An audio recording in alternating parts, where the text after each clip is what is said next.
belea eta usoak, Esoporen alegia, baslinguaren eskutik.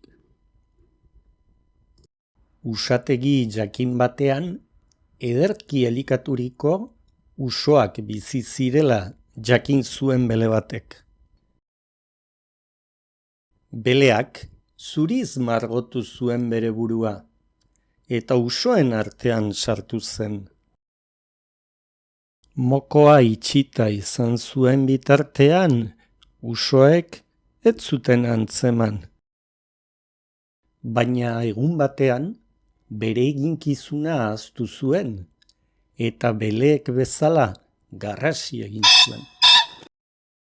Orduan, usoarrek usategitik mokoka egotzi zuten. Elizako dorrera itzuli zen penaz, baina bere lagunek ez zuten ezagutu eta haiek ere ondotik bota zuten.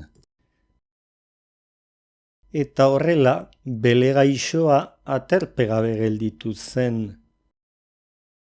Ikasgaia. Zuetzarenaren plantak egitea alferrik da. Lehenago edo beranduago agerian geldituko zarata.